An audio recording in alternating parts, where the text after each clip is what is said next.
Grand Finals na dito po sa ginaganap na Chess.com 2026 Open. Magnus Carlsen at si Duda ang magkalaban. Ang matindi, si Magnus Carlsen nagmukhang scientist kasi nag-experiment. Ano yung ginawa niya experiment? Eto po, by the way, bago ko ipakita yung laro, no? Si Magnus Carlsen po ang nag-champion sa winner's bracket. Si Duda, tinalo ni Magnus yan sa winner's bracket finals. Napunta sa loser's bracket tapos tinalo niya lahat doon. Kaya sila ang maglalaban sa grand finals. Ang advantage ni Magnus, twice to beat siya. Dahil winner's bracket champion. Ngayon, eto po yung unang bakbakan. 4 na laban to. Una maka 2.5 panalo. Game 1 natabla. Game 2, puti po si Duda, nag-E4, C5, Knight F3, Knight C6, nag-Bishop to C4 lang. Grabing Sicilian, yung basic, no? Basic lang, so nag-E6 po yan, nag-castling. Nag-Bishop naman sa may D6, yan yung sinasabi kong experiment. Ang weird po niyan, ibalik lang po natin, tingnan po natin yung opening book. Ang opening book, eto Knight F6, A6, may nag-D5, may nag-Knight E7, may nag-D6. Pero yung tirada ni Magnus na yan, na Bishop to D6, aba, dalawa lang po yung tumira, parehong talo pa. Bishop to D6, grabe. At pagka Bishop to D6, tinirahan ni Duda ng Rook to E1. Novelty agad. Ang nangyari before sa laro, C3. Pero ito pong si Duda, nag-Rook nga lang sa E1. Pagka Rook E1, nag-Knight to E7, nag-B4. Kakaiba din mag-isip itong si Duda, guys. Anong idea niyan? Gusto niya pong kunin yung sentro. Pag kinapture mo yan ng pawn, magtutulak. Lakas ng sentro. Ang ginawa, kinain ng kabayo, libre saka, nag-D4 pa rin Pagka D4, nag-castling lang. Pagka castling, bishop lang sa may B2, nag-B5 si Magnus. Sabi ni Magnus, hindi lang ikaw yung marunong mag-sacrifice. Ako din. Pinakain niya yung pawn na kung saan binawi and then nag-rook lang po sa may B8. Bakit kaya binibigay yung mga yun? Ang weird no? Binigay niya po yun. Total, lamang naman siya ng pawn. Pangalawa, para mabilis din yung development niya. May pressure po siyang binibigay dito. Hindi din basta-basta makaporma, baka maka-discovery attack Anyway, tumira po yan ng knight development while defending the bishop na sinagot lang po ng knight lang po sa may G6. Rook na sa B1, ayan depensa na natinirahan lang ng libreng pawn. Balik natin, no? Bakit pinakain yan? No? At pagka-capture, lamang daw po ang white Ang tira daw po is D5, nakita ni Duda. Pinakain no? Parang sila nagpapakain ng mga piyesa na hindi ko maintindihan sa totoo lang. Pagka D5 nag-C4. O, anong idea ng C4? Ayan na naman, nagpapakain na naman, no? Nagpapakapture ng pawn. Pero ito pong si Duda, tinirahan lang po. Queen to D4. Ayan, ibalik lang po natin. Ang tamang tira daw po, bishop takes. Ngayon, magtataka kayo bakit po ginagawa yan. Ang reason, akala ni Magnus may bishop take siya dito. At pagka takes mo, may ganun. O, di ba? Ang ganda tingnan. Kaso magro-rook to B8 lang pala yan. Tapos pag kumapture ka dito, capture sa F8. Siyempre, babawiin mo yan. Pag binawi mo, capture lang po. Or bishop to A6 nga daw mas maganda. O, pwede din kainin May lamang ang puti. Grabe po yung piyesa makukuha. Balik natin doon, no? Ay hindi nakita ni Duda yun. Kaya nag-queen to D4 lang. Pagka queen to D4, nag-C3, nakinapture, mamatiin sa G7, napilitang kainin yan, takes, and then nag-capture lang, binawi, ang ending equal. Pagkatapos po ng maraming sacrifice, pantay lang bigla yung pawn. Ang ginawa po dyan, nag-bishop to B7, mali pa daw. Yan, tamang tira daw, ito. Tapos gaganituin mo. Anyway, ang tinira nga is bishop b7 to develop the bishop, hitting the pawn on d5 na tinirahan lang ng knight to c4, hitting the bishop na dinipensa ng queen to c7. Hindi po makapture yan nakapin po kasi. Kaya ang ginawa niyan, gumalaw. Nag-queen doon na hindi gusto ng engine. Balik ko lang, bakit question mark? Gusto niya dito.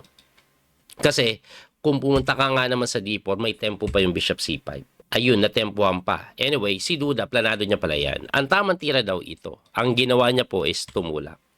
So, nakipagsabayan. Pag in-capture mo to, lugi ka pa. Diba? Lugi ka pa. Kaya napilitan yan. Queen to C8. Tapos tumakbo sa G4. Naku, mali na naman. Daming mali Ano man tamang tira? Queen to D3 ang tama. Bakit hindi maganda to? May F5 na sundot. Ayan, natempohan pa. Napatakbo. And then, nag-A6. Mali na naman. Mali-mali yung dalawa. Balik natin, ha. Ano ba tamang tira? Bishop D5 daw bago ka mag-A6 para malibre to. Ang ginawa nga is nag-A6 umatras and then nag-bishop to D5, so mali ng sequence. Kaya ang nangyari, equal yan. Kasi nakatalon yung kabayo eh. Naku, mali na naman. Tingin tayo, bakit mali? Ang gusto niya yung isa daw yung tumalon, pero it doesn't matter eh. Halos dikit naman eh. Yung best move lang yung isa. No? Ang problema lang kasi, kaya gusto niya ito yung tumalon, kasi may F4 po yan eh. Kung yung isa yung tatalon mo, makakatakbo yung Reyna dito. Dahil yung isa yung tinalon, F4 daw. Walang matakbuhan yung Reyna, kundi dito sa gawi dito, hindi ma-activate. Eh, ang ginawa is, nag-rook lang sa B1, mali na naman. Yun nga, F4 ang tamang tira. Kinapture, and then nag-capture, nag-takes, and then bishop lang sa E6 na medyo equal. Lamang daw po ng konti ang puti pa nga. Tingin ko dahil po sa pressure na binibigay dito. Siguro Queen D3 lang depensa na may konting pressure pa. Ang ginawa is nag-rook to D1. Mali na naman. Daming question mark ng ng engine dito. Anyway, dumipensa lang, nag Queen to B7, nag H4 umaatake, nag F4 mali na naman. Bakit mali? Ang tamang tira daw A5 for some reason. Hindi mo daw kailangan itulak yan. Kasi pagkatulak, nakatira ng mali na naman. Daming mali. Engine po yan. Pero ako, nakikita ko yung tira nila, may dating eh. Iba kasi yung engine mag-evaluate eh. Ibalik lang po natin. Ang tamang tira daw is Queen to D3. Anong dahilan? Bakit Queen D3 maganda? Kasi ano pinakaiba sa Queen to C3? Gusto niyang depensahan to? Hindi ko sigurado din eh. Kahit ako, di ko alam bakit yan eh. No? Oh. Ano mangyayari? Mag-F3 daw, tapos mag-G3 ka lang. Anong pinagkaiba? Teka lang, balik po tayo dun sa nangyari.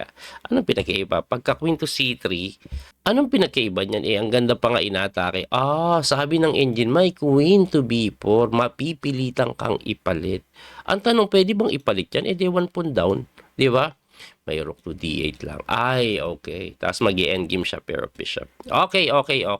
So, ang gusto niya, dito ka na, wag mahamon. Tapos madipensa to. Tingin ko, ito yung gusto niyang palit. Anyway, ang ginawa is nag-rook doon, umatras sa dito, hitting the pawn while defending the D6. Dumipensa si Magnus. Tingin ko gusto niyang iwan to. Gusto niyang gumalaw to. Siguro dito. Ang ginawa is nag-knight lang po sa may D3. Mali na naman. Ang best move po, winning na daw. Pero di ko maintindihan kung bakit. Ayun, Queen to E2 eh. Ito daw tira eh. Bakit? Ano nangyayari? Let's say tulak lang. Anong threat? Ay, grabe, lalim mo. Capture lang guys. Pagka takes mo, capture. Kahit ano pang kain mo, may check. Grabe, no? Lalim ng engine. Siyempre, 1 minuto na lang sila pareho, kaya hindi na nakita yon. Nag-knight E3, hitting the bishop, sure takes. So, parang palit lang. So, ang nangyayari, inaatake yung bishop, and then tumira po ng bishop to D7, pinakamalaking mali ng laro. Bakit? Na-miss ni Magnus.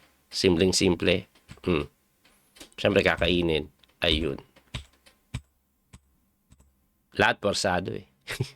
Then, na one piece down, yun nangyari. Ang ending, nanalo si Duda. Game number 2. So, ang score ni Duda, 1.5. Nako, 1 point na lang yung kailangan. Siya naman nanalo sa first match. Makukuha pa niya yung second match or second set. Tingnan po natin kung ano nangyari. Sa pangalawang laban, ganun na naman yung ginawa ni Magnus. Nag-experiment na naman. Ang tinira niya po is E3 lang. Tapos nag-E5. Pagka E5, sinipur lang. Grabe, naging Sicilian. Tapos yung ginawa niya po, yung game na natalo siya, inulit niya dito. Paano? Tingnan niyo po. Normal development lang. Pagka bishop B2, nag-rook doon. And then knight develop, nag-A6. Bishop to D6. Grabe. Novelty na ba yan? Gusto ko mo tingnan eh. Novelty na. Bishop C4 ang tira eh. Pero Bishop to D3. Parang inulit niya yung kaninang setup niya eh. Yung nag-Bishop D6 siya sa black. Parang nag-experiment po talaga. Yun yung ginagawa ni Magnus sa aking palagay. So, ang nangyari tuloy, pagka Bishop doon, develop lang, castling, nag-Queen doon, nag-Bishop sa E4, D3. Actually, kahit parang experiment yung opening ni Magnus, tumitira ng mga kakaibang novelty, ano pa, okay pa yung position niya. Nag-rook to D8, rook C8, develop, H3, preventing knight jump later on, umikot yung kabayo, pupunta sa C4, nag-queen lang doon, tumalong pa rin sa C4, in F4, napaatras, pagka-atras, umatras din yung reyna. Tumira po ng rook to D1 and then nag-rook to F8. So mga plano po niya later on magsasacrifice po sa E5. May capture dito. Kaya tumira po ng queen to C2. Pagka queen to C2, kining muban lang na sinagot ng H3. Napakakunat. 5 minutes sila pareho.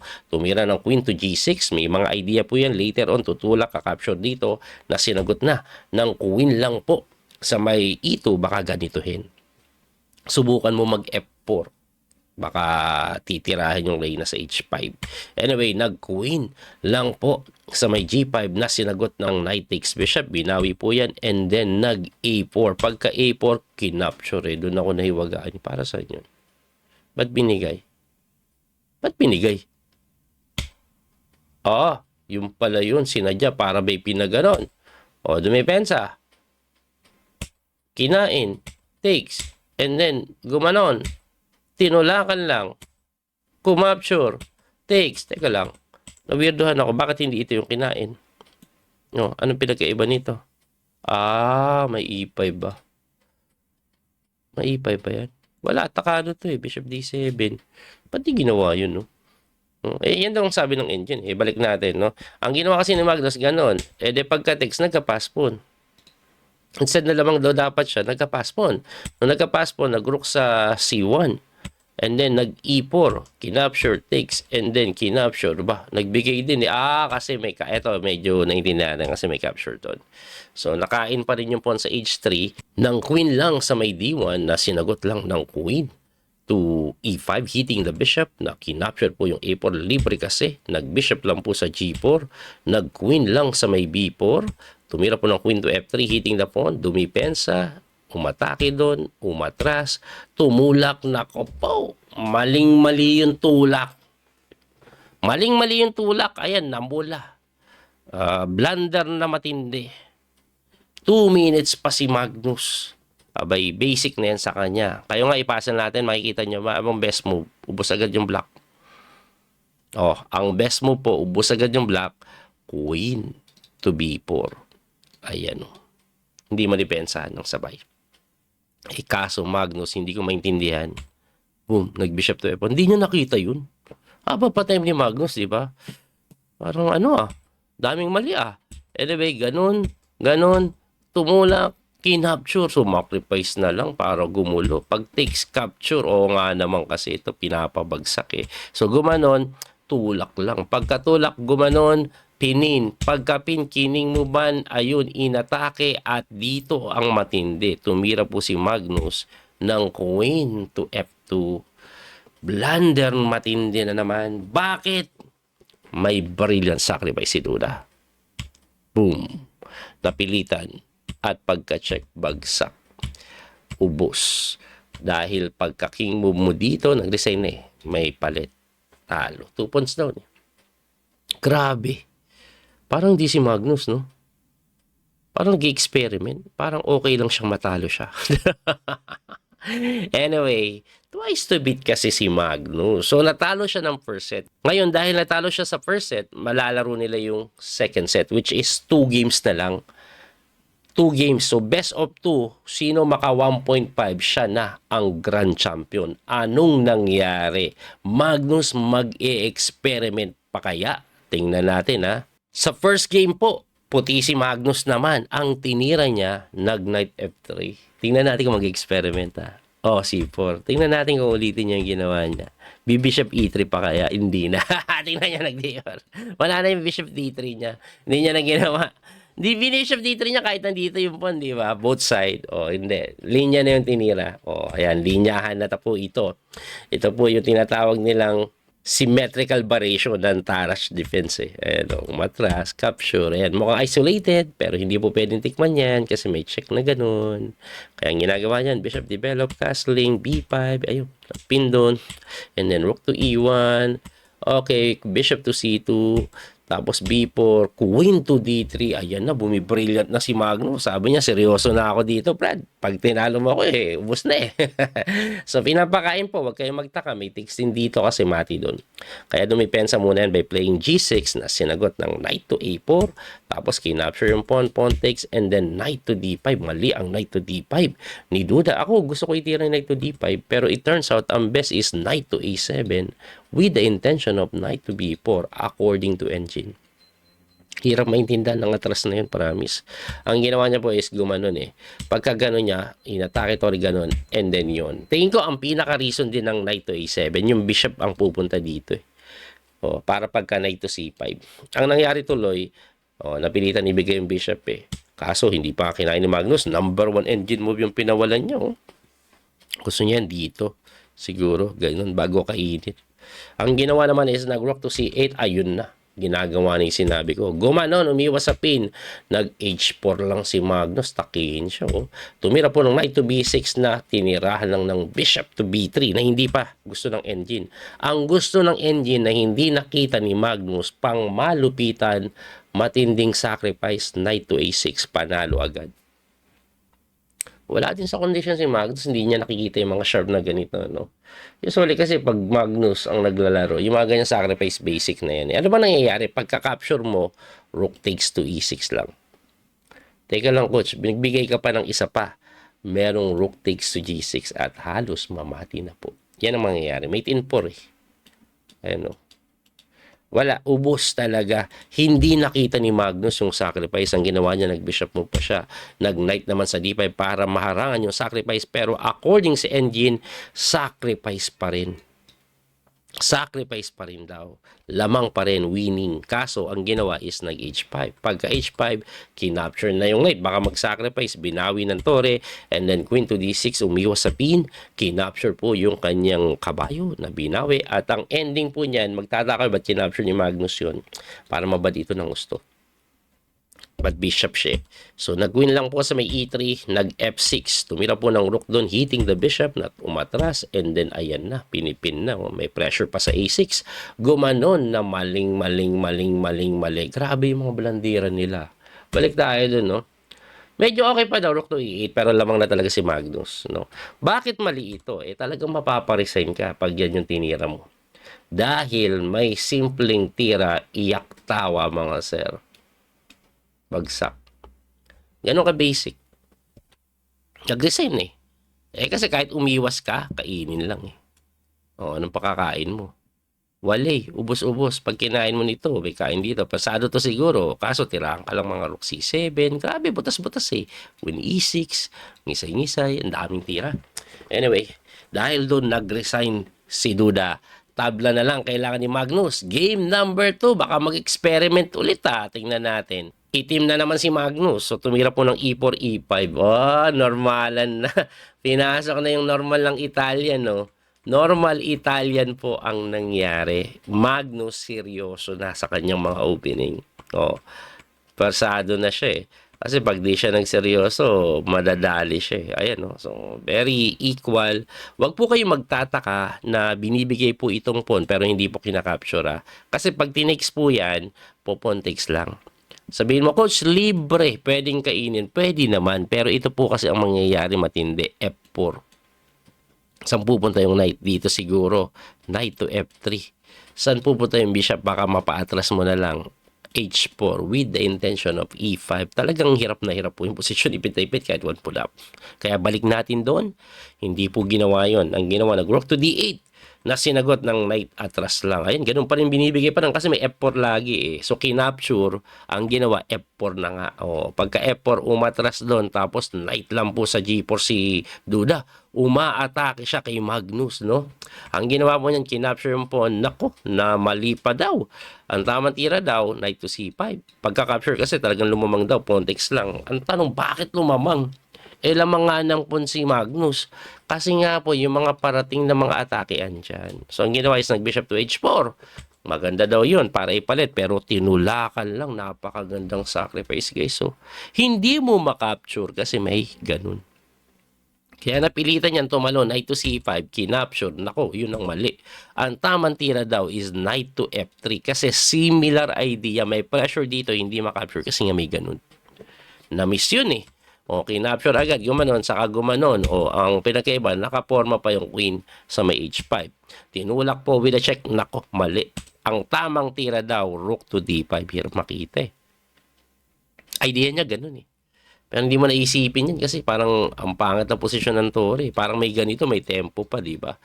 Anyway, hindi nga nakita yung F6 idea, nag-F6 agad eh. So, pagkatakbo, ayun, saka, mali ng sequence. Oh, kasi nagka-G4, oh. Kung tinama yung sequence, walang G4 eh. Anyway, nag-E4, check po yan, or tumakbo lang, and then umatras yung kabayo, yun, mali na naman. Oh. Ano ba tamang tira? Pusang gala naman tong engine na to. King G1, tamang tira. Sino makakaisip niyan? King G1 lang. Mais lang. Kasi kakainin. Kakainin eh. Oh, so basically, depensa mo lang King G1. Ibigay mo lang yung pawn. Ang weird. Pero, tama eh, no? Kaya, hindi maganda yung atras kasi nawala yung depensa dito. Nangyari po kasi, nag-bishop doon, kumapture, brilliant pa.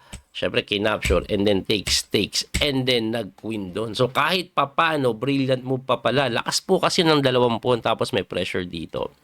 Ayan po. So, nag-rock doon. Kinapture, mali daw eh. Bakit ba mali yan? Rook d5 daw ang tama. Pressurein mo to. Ibigay mo na ito.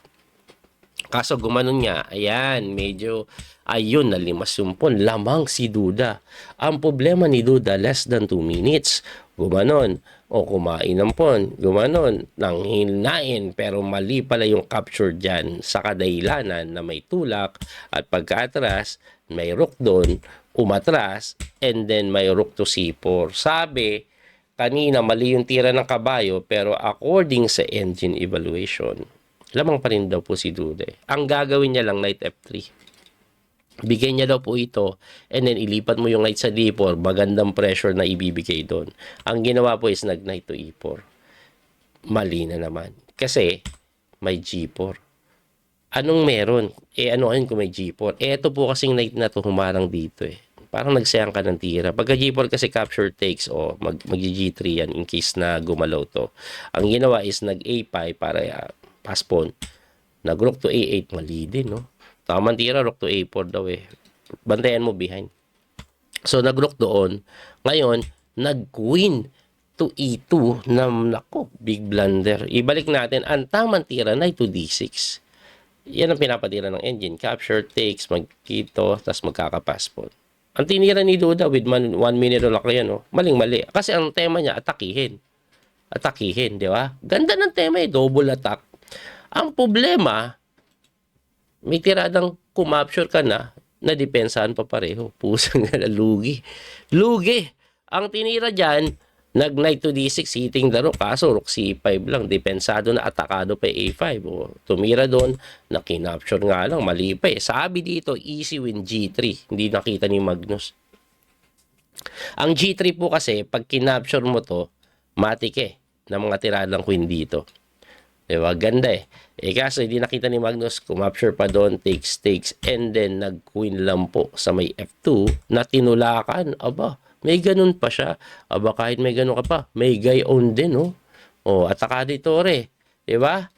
Atakaditore, may pressure dito, may pressure sa ilalim. Sinagot lang yan ni Magnus ng engine move na queen to h6. Grabe pala yun. Mamatihin. Mamatihin ka, tsumek, gumanon, tsumek, bumaba, at eto matindi.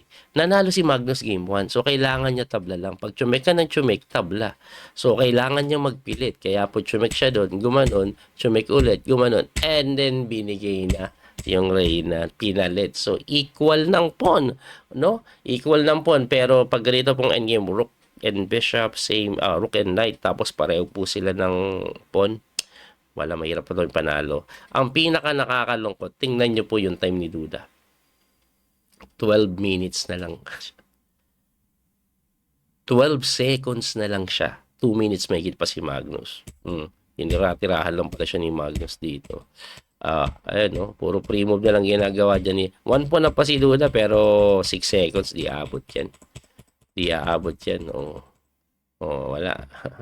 Nag-resign na lang. Ang lupit nga kakainin niya na lang to Wala, di ko kakainin yan. Bahala ka. Naubusan ng oras Grabe si Magnus. Nag-experiment, pero ang ending, siya pa rin ang champion. Grabe, siya pa rin. Malupit ka talaga, Magnus. Congratulations kay Magnus Carlsen. Ibang level talaga si Magnus. No? Pag si Magnus naglaro ng walang increment, pagpabilisan, 10 minutes walang increment time control, Magnus na yan. Tinanggal nila yung increment Dati may increment yan 5 seconds Tapos binaba nila ng 2 seconds. Tapos tinanggal na nila ng tuluyan. Pag tinanggal mo increment, Magnus talaga kadalasan. Kasi mabilis si Magnus compare sa ibang player talaga. Grabe yung bilis niya. Anyway, yan po ang kabuuan ng torneo. Abangan nyo po yung mga paparating na video natin. Paparating yung mga torneo ni Wesley. This coming early May, meron po siyang Grand Chess Tour, Romania, Rapid Blitz, saka standard. Tapos pagkatapos Norway Chess agad. Later ng May. Kaya paldo tayo ngayon sa tournament ngayong May. Abangan nyo po yun. At syempre, yung app natin nakalabas na po sa Google Play Store. Ngayon, sa Apple Store, nasa test flight na po kami. Kumbaga, ito yung iPhone ko. Nandito na siya. Kita nyo na dyan. Mabubuksan na yung app. Mabubuksan na po yung app sa ating Ayan po, Biyaron Chess Coach app. Apple, pwede na. Konti na lang Ang ginagawa, nire-review po ngayon ng Apple.